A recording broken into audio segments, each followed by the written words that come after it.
All right, we're going to talk about what really defines a function. Now, we've talked about functions as far as equations and then evaluating functions, but what really makes up a function?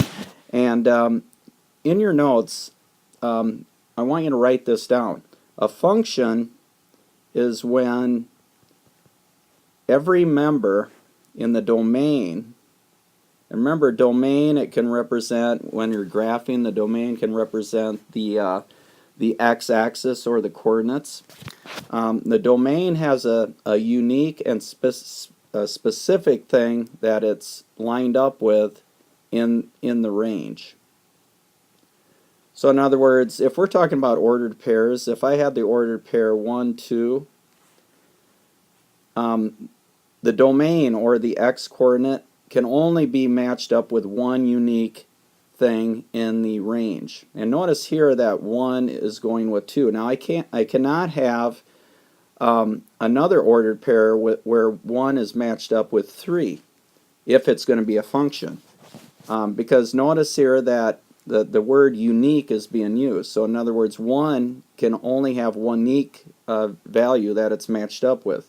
Here it's matched up with 2. But here it's matched up with 3, and that's not a situation where the x-coordinate or the domain is lined up or matched up with a unique y-coordinate. Let's take a look at example 1. Let's go through some examples here with these. Which are functions? Now, I've got really 3 different examples in the different colors. And let's take a look at the first one in the pink. Now, really, you can say that the left circle is the domain and the right circle is the range in all these. So I'm going to go through and label those with the left circle domain and the right circle range. And what we're going to do here is we're going to just practice which are functions. Now let's start with the pink circles. And notice on the left, let's see, and that's a 4 on the top there, but 4 is matched up with a 7, 5 is matched up with a 2, and 6 is matched up with a 14. And notice that every member in the domain is matched up with something unique or specific in the range. So notice that 4 is only matched up with 7. 4 is not matched up with anything else.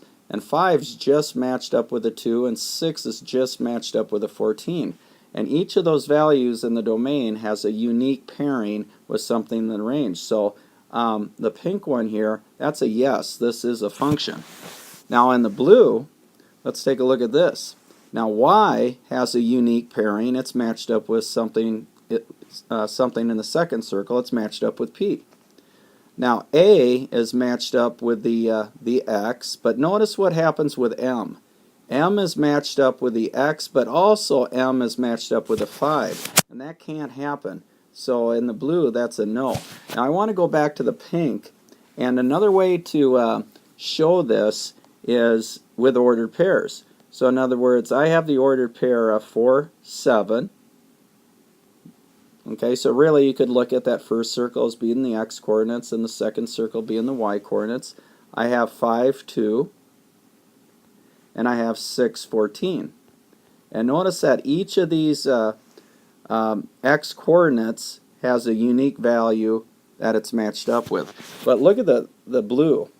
I have an ordered pair of y and p, and even though they're not numbers, I could still designate them as ordered pairs. I have a and x, but I also have an m matched up with a 5, and also m matched up with the x. And notice m is matched up with 2 different things, and that can't happen if it's a function. It can only be matched up with one unique member there. Now let's take a look at the white. Now a is matched up with 5, 4 is matched up with 5, and 7 is matched up with 11. Now a only is matched up with one thing. It's matched up with 5, so that's fine. 4 is only matched up with one thing. It's matched up with 5. And 7 is only matched up with one unique number or value, and that's 11. So in this one, yes, that's a function. All right, let's take a look at the last example, and here I do have ordered pairs, and the directions on this say which are functions.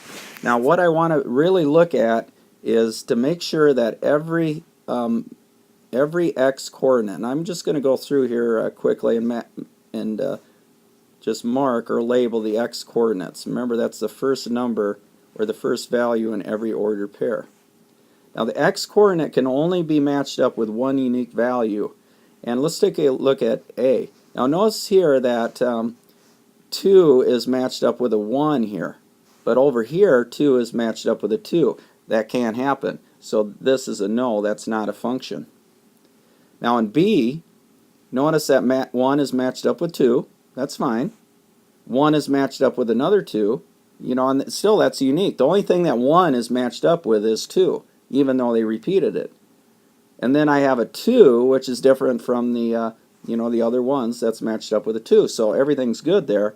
Yes, that's a function. Let's take a look at C. 1's matched up with 2, but also 1's matched up with 3. That's a no. It can't be a function. And finally in D, 2's matched up with 1, 3's matched up with 1, and 4's matched up with 1. So 2, the only thing it's matched up with is a 1. 3, the only thing it's matched up with is a 1. And finally 4, the only thing it's matched up with is a 1. So yes, that's a function. And so what we've done here is we've kind of gone a little bit more in depth on what are considered to be functions. Remember, the domain, or the x-coordinate if you want to say it that way, has to have a unique value that it's matched up with.